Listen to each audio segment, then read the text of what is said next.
البر بأن تأتوا البيوت من ظهورها ولكن البر من اتقى وأتوا البيوت من أبوابها واتقوا الله لعلكم تفلحون মুসলিমিন হযরত ওমর যদি এই আইনটা আজ বাংলাদেশে জারি থাকতো কি সুফল পেতাম তাকান। হযরত ওমর রাতের বেলা বের হলেন, হঠাৎ করে গান ভেসে আসতেছে তার কানের ভেতরে, মরুভূমির ভেতর থেকে মহিলা কণ্ঠের মোলায়েম কণ্ঠ দিয়ে গান ভেসে আসে।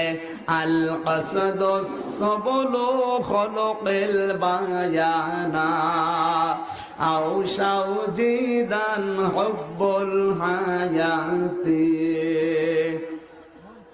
আরবিতে বললাম, অনেকে মনে করছে দোয়া করলে হুজুর। বাংলা অর্থ হচ্ছে, প্রাণ বধুয়ারে আমার যৌবন করে টলমল টলমল, তুমি একবারও আসলে না। খুব ভালো গান। আপনি হয়তো বলছেন হযরত ওমর বুঝে ফেলেছেন। জ্যোৎস্না রাত, গভীর রজনী, মরুভূমির ভেতরে পাহাড়ি এলাকা থেকে গান ভেসে আসে। কে বলে এই গান? মুসলমানের রাষ্ট্র, কোরআন দিয়ে রাষ্ট্র চলার গান বলে কে? হযরত ওমর সহ্য করতে না পেরে ওই ঘরের পেছন দিয়ে যাবার সময় ঘরের পেছনের যে বেড়া ছিল, বেড়া ভেঙে ঘরে ঢুকেছেন। ঢোকার পরে দেখে একটা মেয়ে হারিকেন সামনে, আলো জ্বলতেছে, একা একা বসে আছে। ডাক দিয়ে বলে, এই মেয়ে, হারিকেনে জোর বাড়াও। গান বলছিলে কার সামনে, কার কোলে মাথা দিয়ে এই গান বলছিলে? সে পুরুষটা কই? মেয়েটা ডাক দিয়ে বলে, কে আপনি? গভীর রজনীতে আমার ঘরে ঢুকলেন, কোন কারণে আমার ঘরের পেছনের দম বেড়া ভাঙলে আপনি বলেন? হযরত ওমর বলে, আমি যেই হই না কেন, তুমি গান বললে কেন বলো?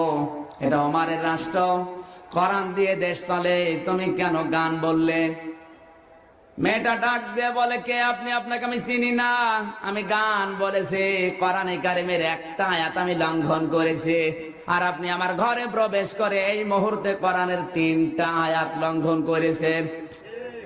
সকালবেলা আমি আপনার নামে খলিফাতুল মুসলিমিন আমিরুল মুমিনিন হযরত ওমরের দরবারের নিচে বিচার দেব।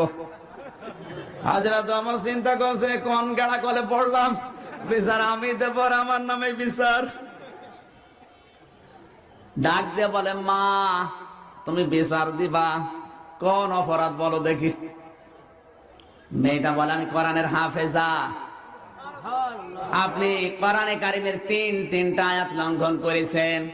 আমি সূরা লোকমানের 6 নম্বর আয়াতটা লঙ্ঘন করেছি, এই জন্য আপনি আমার নামে আমার ঘরে আমার বেড়া ভেঙে ঢুকলেন। অপরাধ হয়েছে, আপনি বিচার খলিফার দরবারে দেবেন, আমি মাথা পেতে নেব, অসুবিধা নেই।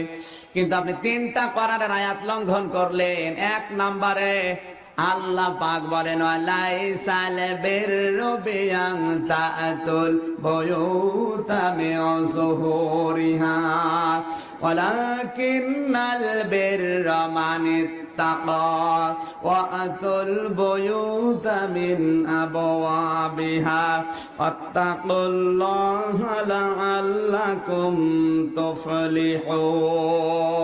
জোরে বলেন আল্লাহু আকবার। সূরা বাকারা 179 নম্বর 89 নম্বর আয়াত, 2 নম্বর পারা, 8 নম্বর পৃষ্ঠার 3 নম্বর লাইনে আয়াতটি আছে। ডাক দিয়ে বলে, পথিক, কে আপনি? আপনাকে চিনি না। 1 নম্বরে আপনি লঙ্ঘন করেছেন। আল্লাহ জানিয়েছেন কারো ঘরের পেছন দিয়ে প্রবেশ করো না, ঘরে ঢুকতে হলে দরজা দিয়ে প্রবেশ করো। আমি অন্যায় করেছি, আমি তো স্বীকার করলাম। আপনি কেন আমার বেড়া ভেঙে ঢুকলেন? আমার তো দরজা আছে। হযরত ওমর বলে, মা, 2 নম্বরে আমি কি অপরাধ করলাম? মেয়েটা বলে, 2 নম্বর আপনার অপরাধ হচ্ছে, ইয়া আইয়ুহাল্লাযীনা আমানু লা তাদখুলু বুয়ুতান গায়রা বুয়ুতিকুম হাত্তা তাস্তানিসু ওয়া তুসাল্লিমু আলা আহলিহা। সূরা নূর 18 নম্বর পারা 12 নম্বর পৃষ্ঠার 1 নম্বর লাইনে 27 নম্বর আয়াত। আল্লাহ তাআলা জানিয়েছেন, হে যারা ঈমানের দাবি করো, নিজের বাড়ি হোক অন্যের বাড়ি হোক, আগে সালাম দিবা, অনুমতি নিবা, এরপরে প্রবেশ করবা। আপনি তো সালামও দেননি, অনুমতিও নেননি, বেড়া ভেঙে ঢুকেছেন। এই যে 2 নাম্বার আয়াত আপনি লঙ্ঘন করলেন কোরআনের, আপনার তো বিচার সকালেই শুরু হবে। হযরত ওমর বলে, মা আর কি? মেয়েটা বলে 3 নাম্বারে আপনি তো সালাম দেওয়ার দরকার ছিল। ফাইদা দাখালতুম বুয়ুতান ফাসাল্লিমু আলা আনফুসিকুম তাহিয়াতাম মিন ইনদিল্লাহ। সূরা নূরের 61 নাম্বার আয়াতের প্রথম অংশে আছে, আল্লাহ পাক বলেন, যখন কারো ঘরে প্রবেশ করবা আগে সালাম দিবা। কি করবা? এটা ঘরবাসীর জন্য বরকতময় হবে।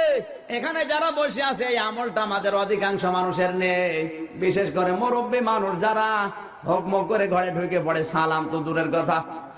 আজকে সেই আমলটা যদি আপনি আরম্ভ করেন, যদিও প্রথম কষ্ট হবে, চাষি বলবে তোমার কি ভীমরতি ধরেছে, এতদিন পরে তুমি কি শুরু করলে বুড়ো কালে।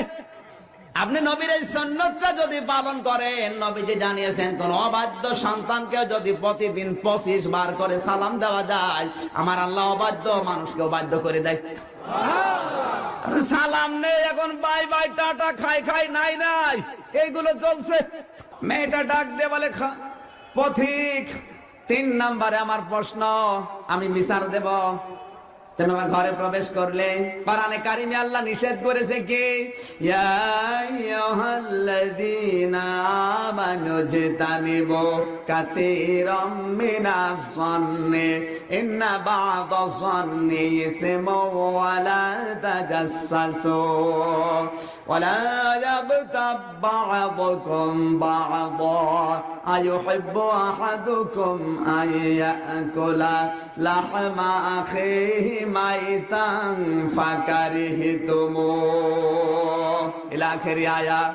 সূরা হুজুরাত 26 নাম্বার পারা 16 নাম্বার পৃষ্ঠা প্রথম নাম্বার লাইনের শেষ নাম্বার রুকু 12 নাম্বার আয়াত। এটা আল্লাহ তাআলা বলেন, হে ঈমানদারেরা সাবধান, অযথা কারো উপরে কোনো ধারণা করো না, কারণ অধিকাংশ ধারণাই গুনার কাজ।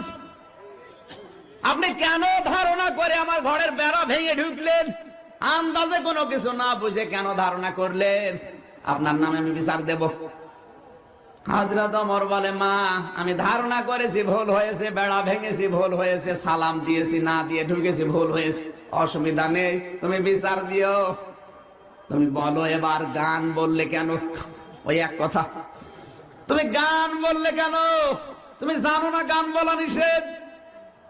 মেয়েটি বলে, পথিক আমি গান বলেছি 1 নাম্বার কারণে, আমার স্বামী হযরত আব্দুল্লাহ ইবনে সাদ রাদিয়াল্লাহু তাআলা আনহু, এই মদিনার একজন সুন্দর যুবক, বিবাহ অনুষ্ঠান হয়েছে আজ থেকে 9 মাস আগে।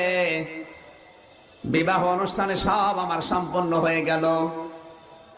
হঠাৎ একজন যুবক, একজন কাছের দূত এসে আমার স্বামীর কাছে একটা চিঠি নিয়ে বলে, আব্দুল্লাহ এটা হযরত ওমরের পক্ষ থেকে এসেছে, এই মুহূর্তে তোমাকে ডাক দিয়েছে, সেনাপতির দায়িত্ব নিয়ে তোমাকে পাঠিয়েছে রোম সম্রাটের কাছে। আমার স্বামী বিবাহের ময়দানে উঠে দাঁড়ালো, ডাক দিয়ে বলে, মুরব্বীরা হযরত ওমর আমাকে চিঠি পাঠিয়েছে, আমি আর থাকতে পারলাম না, এই মুহূর্তে আমাকে বিদায় নেওয়া লাগবে। মুরব্বীরা বলে, বাবাজি বিয়ে কেবল হয়েছে, বাসর রাতটা শেষ করে যাও। এরকম যুবক এখন বাংলাদেশে ভরি ভরি। সাহাবীদের প্রতি আল্লাহ তো এমনি খুশি হয়নি, এই কারণে খুশি। হযরত ওমর রাগ দিয়ে বলে, হে আমার মুরব্বীরা, আমি আজকে বিবাহ অনুষ্ঠান শেষ করে বাসর শেষ করে যেতে পারতাম, কিন্তু চিঠিটা এসেছে ওমরের কাছ থেকে। কার কাছে? আরো জোরে বলেন। আল্লাহর হুকুম মানা ফরজ, রাসূলের হুকুম মানা ফরজ, উলিল আমর যারা তাদের হুকুম মানা ফরজ। দলিল দাঁড়িয়ে দাঁড়িয়ে তিনি বলে দিলেন, ইয়া আইয়ুহাল্লাযীনা আমানু আতিউল্লাহ ওয়া আতিউর রাসূলা ওয়া উলিল আমরি মিনকুম। সূরা নিসা 5 নাম্বার পারা 6 নাম্বার পৃষ্ঠা 9 নাম্বার লাইনের 59 নাম্বার আয়াতের প্রথম অংশে আছে, ওহে যারা ঈমানের দাবি করো, আমি আল্লাহকে মেনে চলো, আমার রাসূলের আনুগত্য করো, আর তোমাদের ভেতরে যারা উলিল আমর, যারা নেতা, যারা শাসক, তাদের হুকুম মানো। এখানে শব্দের দিকে খেয়াল করা লাগবে। আতিউ, এই যে ফেল, ভার্ব, ক্রিয়া, এই শব্দটা আল্লাহ নিজের নামে, রাসূলের নামে দিয়েছেন, কিন্তু উলিল আমর যারা, তাদের আগে দেয়নি। কথা বলেন না কেন? কি বুঝলেন এখান থেকে?